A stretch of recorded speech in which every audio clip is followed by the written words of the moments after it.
की भांति जैसे इस वर्ष माँ भगवती की कृपा से यह कार्यक्रम हुआ और आप सब लोग जैसे हमारे राजू भाई जेठवा धर्म ध्वज है, धर्म का ध्वज लिए हुए खड़े हैं, तो उनके लिए आप सब लोग एक बार हाथ खड़ा करके महाशक्ति जो माए हैं आप लोग आशीर्वाद दें कि ऐसे उत्तरोत्तर इनका धर्म के प्रति लग्न बढ़ती रहे, उत्तरोत्तर ये धर्म करते रहें। ऐसा उनको हाथ खड़ा करके, दोनों हाथ खड़ा करके आशीर्वाद दीजिए। बोलिए मेरी माता की। अब ज्यादा समय नहीं लगे, हम वैदिक मंत्रों से आप सभी लोगों को माँ भगवती की कृपा से भगवती की तरफ से आशीर्वाद देंगे वैदिक मंत्रों के द्वारा। हरि ओम स्वस्ते न इंद्रो वृद्धस्रवा स्वस्ते न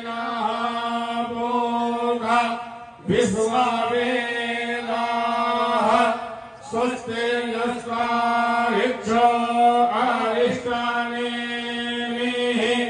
स्वस्ति नो बृहस्पतिर्दधातु प्रेषयदस्वा मरुताः पृष्टिमातराः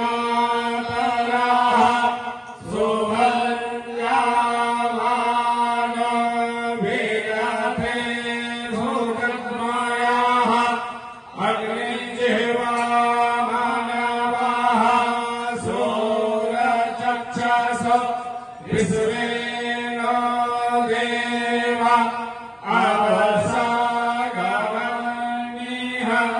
भद्रं कर्णेभिः श्रेयामदेवा भद्रं पश्येमाक्षभिर्यजत्राः स्थिरैरङ्गैः पृष्टो वा गुंसस्तानोभिर्भ्यसे